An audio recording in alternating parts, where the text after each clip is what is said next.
วกคริสเตียนพากันรักษาความเชื่อโดยการนัดพบกันเพื่อนมัสการและห้องเพลงสรรเสริญพี่น้องที่รักพระเจ้าของพวกเขาทรงทนทุกข์ทรมานเพื่อรับความบาปต่างๆของพวกเขาไปพวกเขาจึงต้องทนทุกข์เพื่อพระองค์ด้วยอย่าประหลาดใจเมื่อมีการข่มเหงเกิดขึ้นกับพวกเขาพระเยซูกล่าวว่าถ้าผู้ใดอยากตามเขามาให้ผู้นั้นตัดสิทธิ์ตนเองและรับกางแขนของตนเองแบกตามเขามาหมายความว่าถ้าพระองค์ซึ่งเอิ้นเขาให้แบกไม้กางแขนไปถึงล้านประหารเขาก็ควรจะเฮ็ดตามนั้นพระเจ้าซอยแด่นัดนักฆ่าโซโลหยุดอย่าหนีศาสนาตั้งซากนี้เป็นสิ่งต้องห้ามพวกเจ้าหมิ่นประมาทพระบิดาและศาสตร์ของเฮาพวกเจ้ามันโง่จะเปลี่ยนใจหรือจะยอมตายจับคนที่เป็นหัวหน้าไปเฮาจะเอามันเฮ็ดเป็นตัวอย่างให้เบิ่งพระเมสสิยาที่เคยมีมาก็ยังทนได้แต่นี่เป็นยังไปนมัสการสร้างไม้ที่ตายไปแล้วอยู่ได้พระเยซูของพวกเขายังทรงประสนอยู่และทรงเป็นพระผู้สร้างจักรวาลนี้น้ำเสียงเจ้าต้องเปลี่ยนไปถ้าเห็นเมียเจ้าเน่าตายอยู่ในคุกอย่าให้ได้นางเอาไปอีกคนพวกคักพระคิดพวกเขางูอยู่แล้วว่าสิ่งนี้ต้องเกิดขึ้นเมื่อมาเป็นคริสเตียนนี่เป็นพอฟาริสายที่ชื่อโซโลเรามีที่ความเกลียดชังเลยอยากฆ่าทุกเวลาแม้แล้วเราต้องอธิษฐานเพื่อเราให้พระเจ้าเฮ็ดให้ใจที่แข็งกระด้างของเราให้อ่อนโยนลงเราจะได้เบิ่งเห็นความจริงเรามีที่ความเกลียดชังจือได้บ่ว่าก่อนนั้นเฮาก็บ่วางใจเสื้อคือกันว่าแนวใดทานโซโลค่อยว่าทานกวดพวกนอกฮีตที่เป็นศิษย์ของเยซูทิมจนเยรูซาเล็มเกือบบ่มีพวกนี้แล้วยังดอกยิ่งค่อยจับใส่คุกยิ่งเพิ่มหลายขึ้นพวกนี้กระจายไปอยู่ตามเมืองต่างๆในห้องธรรมเทศนาที่เมืองดามัสกัสมีพวกนี้อยู่เต็มไปหมดเฮาจะออกหนังสืออนุญาตให้ทานไปจับตัวพวกนั้นทานจงไปดักสกัดจับตัวมาได้เลยเฮาจะไปเดี๋ยวนี้เลยเนื่องจากโซโลเป็นคนเข่งศาสนายิวเป็นคนฟาริสายเพิ่นคิดว่าพวกคริสเตียนเป็นคนดูถูกพระเจ้าดูถูกพระวิหารดูถูกพระบัญญัติเพิ่นจึงต้องการกำจัดพวกนี้ออกไปให้ได้ท่านใดนั้นก็มีแสงสว่างเจิดจ้าส่องลงมาที่ตัวโซโลโซโลเอ๋ยเจ้าข่มเหงเฮาเฮ็ดหยังม้าก็ตกใจและสะบัดโซโลให้ตกลงไปท่านเอ๋ยท่านแม่นไผเป็นหยังจึงว่าค่อยข่มเหงท่านเฮาคือเยซูเมื่อเจ้าลงโทษสาวกของเฮาเจ้าก็ข่มเหงเฮาคือกันพระองค์เจ้าค่ะจะทรงให้ค่อยเฮ็ดหยังลุกขึ้นเข้าไปในเมืองแล้วจะมีคนบอกให้ฮู้ว่าต้องเฮ็ดอันใดท่านได้ยินเสียงนั้นบ่ได้ยินแต่ฟังบ่ออกว่าเว้าหยังค่อยก็คือกันเสียงเหมือนฟ้าห้องนั่นเป็นเสียงพระเจ้าคอยเบิ่งหยังบ่เห็นช่วยแด่คอยเบิ่งบ่เห็นพาคอยไปในเมืองแด่ค่อยชื่ออานาเนียพระเยซูกล่าวกับค่อยในนิมิตให้ค่อยมาหาทานแล้วพระองค์จะเฮ็ดให้ตาทานเห็นหุ่งได้ตาคอยบอดสนิทเลยในนามของพระเยซูคริสต์ตาจงดีเหมือนเดิมคอยเบิ่งเห็นแล้วเมื่อกี้ท่านว่าพระเยซูทรงเฮ็ดหรือเล่าเรื่องพระเยซูให้คอยฟังอีกแด่อานาเนียได้เปิดพระคำพระเจ้าให้โซโลเบิงในตอนที่เว้าเกี่ยวกับพระเยซูคริสต์แม่นแล้วคอยมันโง่จ้าเรื่องทั้งหมดมีอยู่ในพระคัมภีร์ ตาค่อยมืดบอดเพราะยึดมั่นในความเชื่อของตนเองค่อยอยากรับบัพติศมาและติดตามเป็นสาวกของพระเยซู พระเจ้าได้เปลี่ยนชื่อให้โซโลเป็นโปโล ตอนนี้โซโลได้กลายเป็นโปโลแล้ว เมื่อก่อนเราข่มเหงคริสเตียน แต่บัดนี้เราเป็นผู้ประกาศข่าวประเสริฐนำคนมาเป็นคริสเตียน ค่อยเข้าใจดีเรื่องที่เจ้าสงสัยค่อยเองเคยบ่เชื่อแต่จะบอกให้ว่าที่ผู้ประกาศพระธรรมในยุคบูฮานเว้าไว้เรื่องพระเมสสิยานั้นเกิดขึ้นกับพระเยซูทุกอย่างบ่ผิดเพี้ยนเลย แต่ข้อพิสูจน์สำคัญคือการที่พระเจ้าทรงให้พระองค์เป็นขึ้นมาจากความตาย ท่านโง่ขนาดใดจึงบ่คิดว่าพระเมสสิอาที่ใดจะยอมให้ศัตรูฆ่า พระองค์ทรงเป็นลูกแกะของพระเจ้าเพื่อรับเอาบาปทั้งหลายของพวกเราไป พระเจ้าได้เปิดประตูสวรรค์ให้แก่คนต่างชาติผ่านทางนายทหารโรมคนหนึ่ง พระเจ้าค่ะ ข้าพระองค์ผู้ว่าทรงเป็นพระเจ้าหนึ่งเดียวทรงสร้างมนุษย์ ขอทรงแสดงหนทางของพระองค์ ให้ข้าพระองค์ยังไปด้วย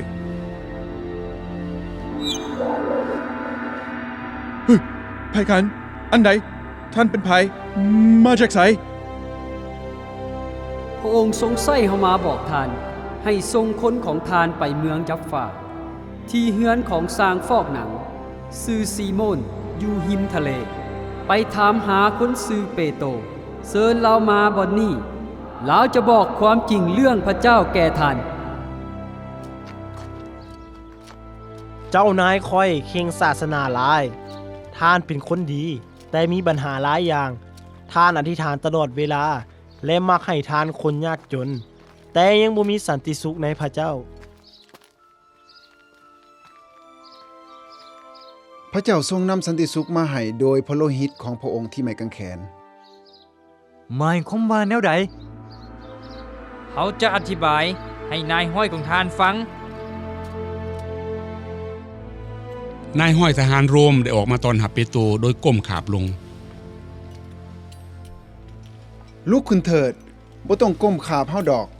เฮาก็เป็นคนเหมือนกันกับทาน กรุณาบอกทุกคนมาร่วมตัวกัน แล้วเฮาจะเว้าถึงเรื่องข่าวประเสริฐนั่น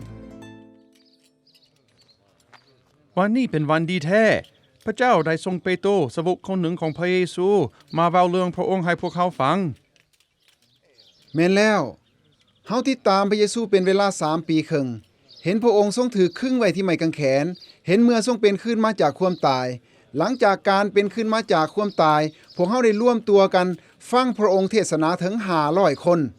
ทรงรับประทานอาหารกับเฮาและพวกเฮาได้จับต้องพระกายของพระองค์ทรงสอนพวกเฮาให้หักศัตรูและอธิษฐานเพื่อคนที่ข่มเหงเฮาทรงส่งพระวิญญาณมา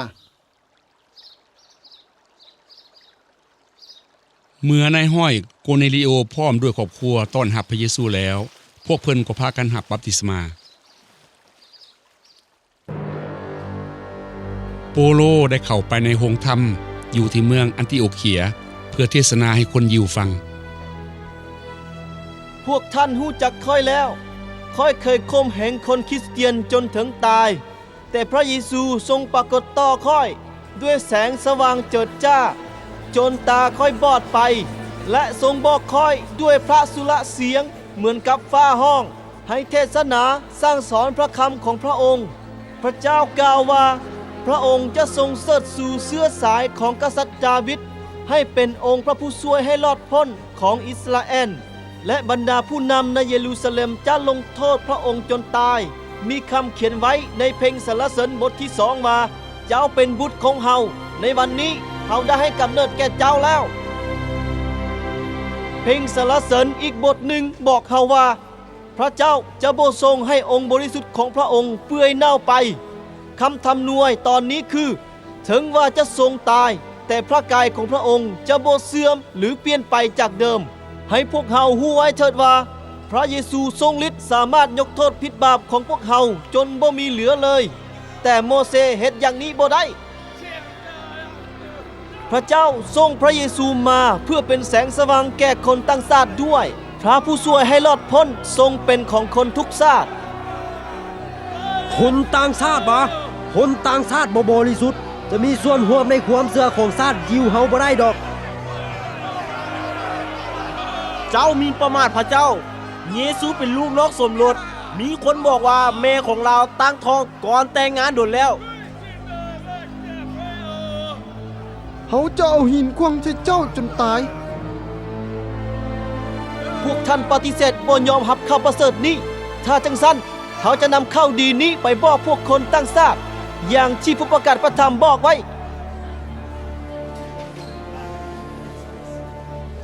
เมื่อโปโลเห็นได้อย่างจะแจ้งว่าพวกยิวต่อต้านพระคริสต์ดังนั้นโปโลจึงหันหน้าไปประกาศข่าวประเสริฐให้แก่คนต่างชาติ สรรเสริญพระเจ้าและพระเยซูพระบุตรความพ้นมาถึงพวกเขาคนต่างชาติด้วยแล้วโปโลบัพติศมาให้ค่อยเด้อ โปโลบัพติศมาให้ข้อยแด่ สรรเสริญพระเจ้า สอนพวกเขาถึงคำทำนวยเรื่องพระเยซูอีกเด้อทาน มีคนต่างชาติจำนวนหลวงหลายได้ต้อนรับพระเยซูคริสต์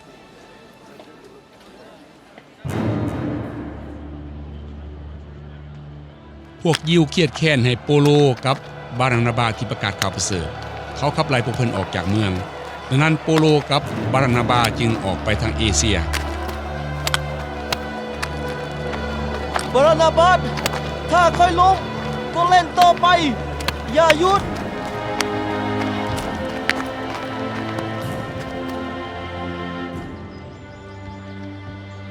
พวกยิวอยู่เมืองลิดดาควงหินใส่โปโลคิดว่าเพิ่นตายแล้วลากเพิ่นออกไปนอกเมือง พระเจ้าขอยกโทษให้พวกเขาฆ่าโปโลเสียแล้ว แต่พระเจ้าได้โปรดให้โปโลเป็นคืนมาอย่างอัศจรรย์ โปโลขอยคิดว่าเจ้าตายไปแล้ว ยังดอกพระเจ้าทรงแสดงให้คอยฮู้ว่าคอยยังต้องทนทุกข์อีกหลายอย่างเพื่อพระนามของพระองค์ นี่เพียงเริ่มต้นกลับไปในเมืองกันเถาะ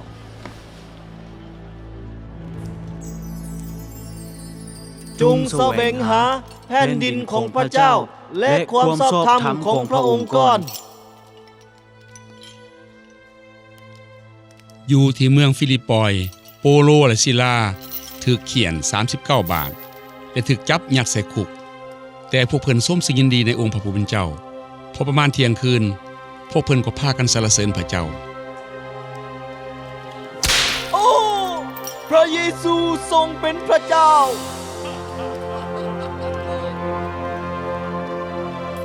ในปีต่อๆมาโปโลถูกเขาเอาไม้ฟาดเพิ่นแต่เพิ่นยังคงเทศนาเรื่องพระเยซูต่อไป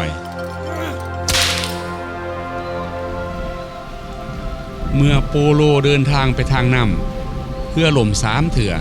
มีเถื่อหนึ่งเพิ่นจมอยู่น้ำทะเลมื้อหนึ่งกับคืนหนึ่งเมื่อจมน้ำโปโลอาศัยถอนไม้เพิ่นเฟื้อถอนไม้นั้นจนกลัวจะมีคนมาพบ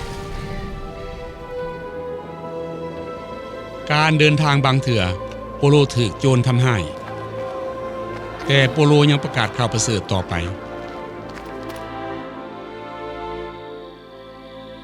ในการเดินทางไปประกาศข่าวประเสริฐของโปโลนั้นเพิ่นพบอันตรายต่างๆเพิ่นต้องทนทุกข์เปื่อยกาย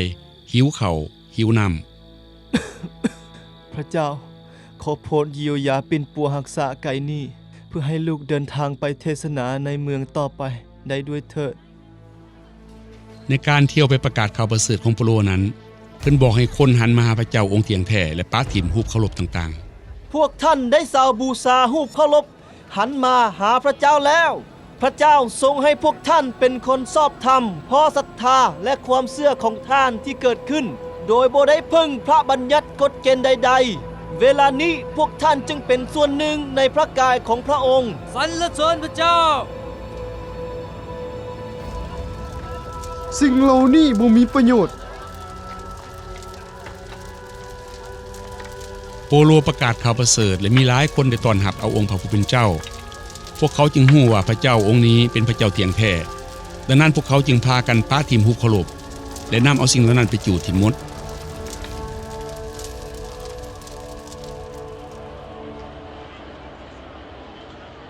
พระเยซูเคยเตือนพวกสาวกในพระธรรมมัทธิวบท24ข้อ9ถึงข้อ11ว่าในเวลานั้นพวกเขาจะมอบพวกทานไว้ให้ทนทุกข์ลำบาก และฆ่าพวกท่านเสียประชาชาติต่างๆจะเกลียดชังพวกท่านเพราะเห็นแก่เฮา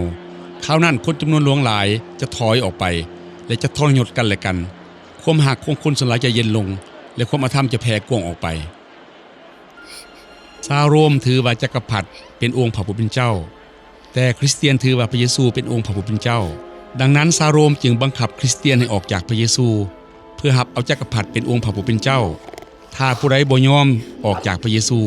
เขาก็จับไปที่สนามกีฬาโคลิเซียมเพื่อเอาให้สัตว์ป่ากินดังนั้นคริสเตียนจึงลำบากหลายเพราะว่าถือข่มเหงจากจักรพรรดิโรมพระเยซูเจ้า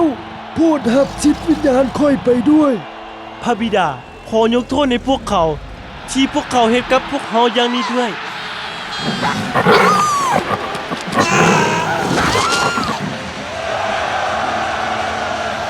บางเทื่อคริสเตียนถูกแทงด้วยดาบของนักรบชาวโรมที่เอิ้นว่าเกาดีเอเตอร์ผู้คนประหลาดใจที่เห็นคริสเตียนบ่ยอมปาทิ่มพระเยซูเสียวสีเลี้ยวพวกกันถึงสวรรค์เด้ออย่า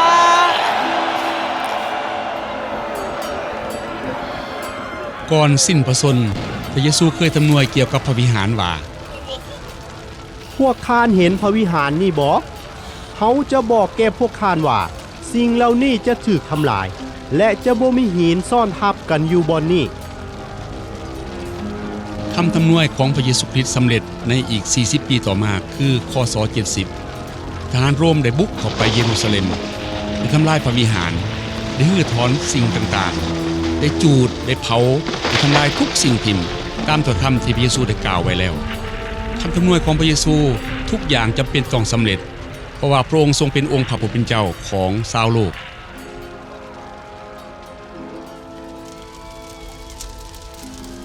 คนยิวได้แตกกระจัดกระจายไปออกจากประเทศอิสราเอลทั้งหมดไปเป็นอพยพอยู่ประเทศต่างๆในทั่วโลกไปพึ่งพี่น้องของพวกเฮาในซีเรียก่อนแล้วกันส่วนคนยิวที่เป็นคริสเตียนก็ออกไปเหมือนกันและเขาก็ได้ประกาศข่าวประเสริฐตามประเทศต่างๆและตั้งคริสตจักรขึ้นเมื่อคริสเตียนยิวแตกกระจายไปตามประเทศต่างๆก็มีคริสตจักรคอยต้อนรับเขาอยู่เฮาบ่ฮู้จะไปพึ่งไผพวกเขาได้ยินข่าวร้ายที่เกิดขึ้นกับเยรูซาเล็มอยู่กับพวกเขาก็ได้บ่ต้องเกรงใจเลยพวกสาวกพากันประกาศข่าวประเสริฐเรื่องการขึ้นพระชนม์ของพระเยซูคริสต์ถึงแม้จะมีการข่มเหงถูกจับถูกฆ่าเพิ่นก็อดทนเพราะฮู้ว่ามีบ่อนอยู่อันถาวรในฟ้าสวรรค์แล้วบางคนถูกจับไปขึงที่ไม้กางแขนบางคนถูกจับไปตัดเป็นตอนๆในขณะที่ยังมีชีวิตอยู่บางคนถูกควงหินใส่จนตายบางคนถูกจับไปให้สัตว์หายกินบางคนถูกตัดคอเปโตรถูกขึงไม้กางแขนเอาหัวย้อนลงข้าพระองค์บ่สมควรตายแบบเดียวกันกับพระเยซู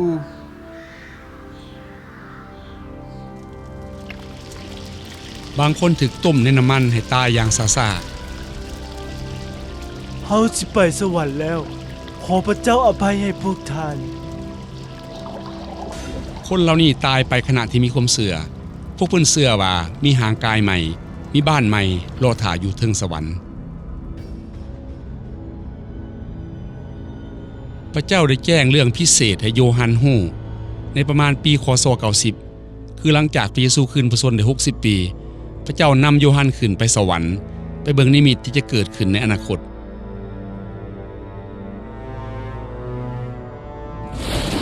โยฮัน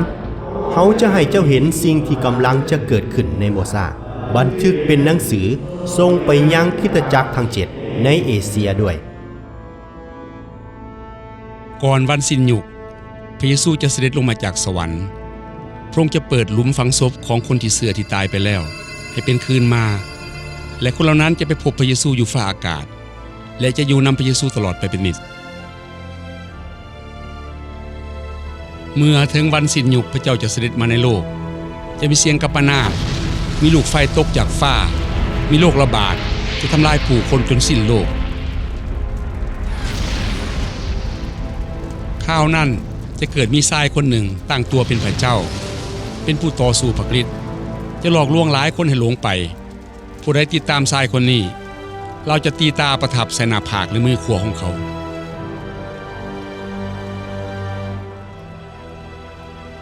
ผู้ใดบ่ยอมต้อนรับชายคนนั้นจะถูกตัดหัว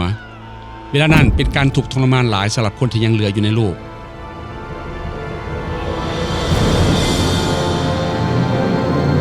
มีพระคัมภีร์ทำนวยไว้ว่าพระเยซูจะกลับมาในคราวสิ้นโลกในคราวนั้นฟ้าสวรรค์จะไขออกพระเยซูเจ้าจะขี่ม้าขาวเสด็จมาในโลกพระองค์จะมาด้วยสง่าราศีและฤทธิ์อำนาจยิ่งใหญ่เสียงของพระองค์จะก้องกังวานและแสงราศีของพระองค์จะเปล่งประกายเหมือนดวงตะวันที่หัวของพระองค์มีมงกุฎหลายดวงและมือของพระองค์จะมีดาว7ดวงและมีดาบ2 คมพระเยซูคือจอมราชาพระองค์จะบุกโจมตีซาตานพระเยซูชนะซาตานพระเยซูจะจับซาตานทิ่มลงบึงไฟนรกเพื่อบ่ให้มันไปหลอกลวงมนุษย์ผู้ใดอีกและพระองค์จะบ่ให้ผู้ใดถูกทรมานบ่ให้เจ็บปวดและบ่ตายอีกพระองค์จะสร้างฟ้าสวรรค์ใหม่แผ่นดินโลกใหม่ให้แก่ผู้ที่เชื่อและเขาจะอยู่ที่นั่นตลอดไปเป็นนิจเมื่อนั้นพระเจ้าจะรวบรวมมนุษย์ทุกคนที่เชื่อในพระเยซูเพื่อทุกคนจะมีชีวิตนิรันดรอยู่ที่แผ่นดินโลกใหม่ที่นั่นจะบ่มีความตายการโศกเศร้าการร้องไห้ความเจ็บป่วยจะบ่มีอีกต่อไปพระเจ้าจะเช็ดน้ำตาทุกหยดจากตาของเขาและพระเยซูจะเป็นกษัตริย์ครอบครองภัยพ้นแห่งความชอบธรรมของพระองค์ตลอดไปเป็นนิจ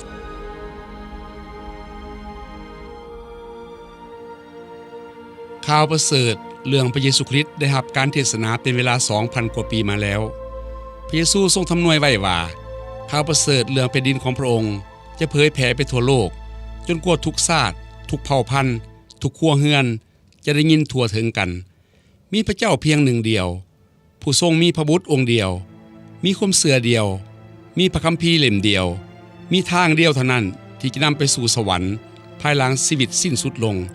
และพระเยซูทรงเป็นทางนั้นเป็นความจริงและเป็นชีวิตเหล่านี้คือสิ่งที่คนหลวงหลายได้พบแล้วข่าวประเสริฐเรื่องความพ้นในพระเยซูคริสต์แตกต่างจากศาสนาต่างๆเพราะศาสนานั้นเป็นความพยายามของมนุษย์ที่จะหาความพ้นแต่ข่าวประเสริฐนั้นเป็นพระคุณพระเจ้าซึ่งทุกคนที่ต้อนรับพระเยซูก็ได้รับความพ้นและได้รับชีวิตนิรันดรมีสันติสุขและมีความชื่นชมยินดีถึงว่าพระเยซูชนะความตายขึ้นจากตายเป็นเวลา 2,000 ปีผ่านมาแล้วและมีการประกาศข่าวประเสริฐเรื่องพระองค์ผ่านมาแต่ก็ยังคงมีหลายคนบ่ได้ยินเรื่องนี้จึงต้องมีการประกาศต่อไปชีวิตหลังการตายแล้วเป็นแบบนี้วันพิพากษาอันยิ่งใหญ่เจ้าเป็นทูตสวรรค์วะเจ้าสิพาคอยไปไสคอยหวังว่าพระเจ้าจะเว้าแต่ความดีของคอยบ่แม่นความชั่วพระเจ้าจะกวดสอบบรรดาผู้ที่มีรายชื่ออยู่ในปึ้มแห่งชีวิตอยู่ในที่นั่นค่อยได้เห็นทุกคนที่ตายไปแล้วยืนอยู่ต่อหน้าพระพักพระเจ้าแล้วหนังสือก็เปิดออกและหนังสืออีกเล่มหนึ่งก็เปิดออกด้วยคือหนังสือแห่งชีวิตแล้วจะได้มีการพิพากษาอนุสายับเข้ามาใกล้บัลลังก์เฮาพระเจ้าจะพิพากษาสิ่งที่มนุษย์ได้กระทำในบ่อนลับลี้โดยพระเยซูท้าวอนุสาวงศ์ดีวันนี้เป็นวันพิพากษาของท่านได้ถูกฟ้องกล่าวโทษว่าท่านได้เฮ็ดบาปหลายประการท่านจะแก้ตัวแนวใดบ่ข้าน้อยเป็นคนดีข้าน้อยเฮ็ดบาปน้อยหนึ่งคือกับคนอื่นคำเว้าทุกคำกับการกระทำทุกสิ่งของท่านได้ถูกบันทึกไว้แล้วแม้แต่ทุกสิ่งที่ท่านได้เฮ็ดในที่ลับลี้จงเอาทะเบียนของเราออกมาเบิ่ง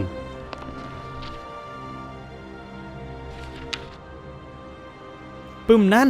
มีซื้อของคอยอยู่ในหั่น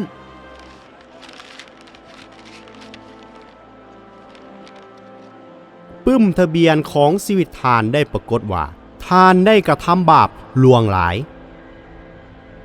บ่แมนเพื่อนพี่น้องของเฮาทุกคนนับถือว่าเฮาเป็นคนดี เฮาบ่สามารถเฮ็ดดีเพื่อไปสวรรค์ได้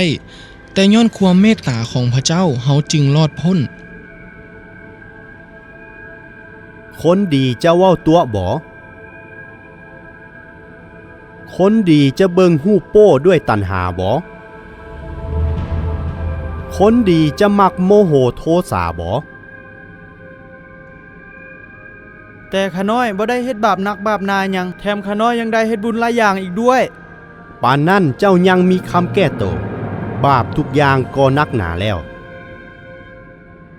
เฮาบ่เคยฮู้จักเจ้าจักเถื่อเจ้าผู้เฮ็ดการซัวเอ๋ยจงพายหนีไปให้พ้นจากเฮาเสีย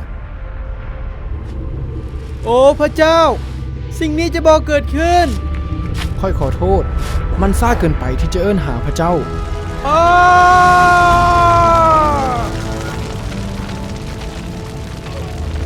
คนซัวจะถูกโยนไปในเปลวไฟ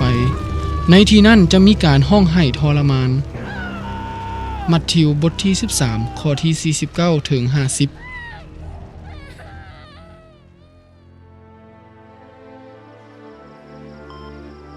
บ่ต้องเสียใจหรอกเฮาจะไปเห็นพระเจ้าแล้ว จงฮักพระเยซูต่อไปพอจะพบกันอีกอยู่ถึงสวรรค์ พระเยซูได้บอกกับนางว่าค่อยได้ฟื้นคืนมาจากความตาย ผู้ใดเชื่อในเฮาถึงแม้ว่าจะตายไป แต่ก็ยังจะมีชีวิตอยู่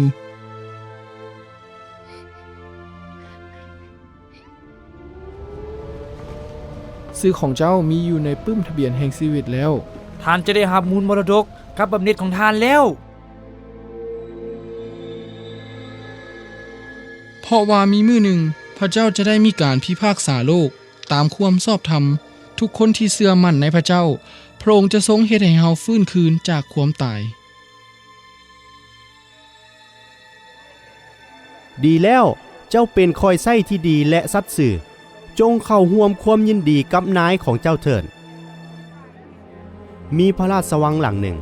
ที่เฮาได้เกียมไว้สำหรับเจ้าและมีบางคนท่าเจ้าอยู่ นั่นเป็นพ่อค่อยบอ ลูกเอ้ยนั่นแม่นเจ้าบอนี่แม่นลูกสาวของเจ้า ผู้ที่ตายไปดนแล้ว นางอยากพบกับเจ้ามาดนแล้ว ขอบคุณพระเจ้า ขอบคุณพระเยซู ความสุขนี้หลายกว่าที่ข้าน้อยเคยฝัน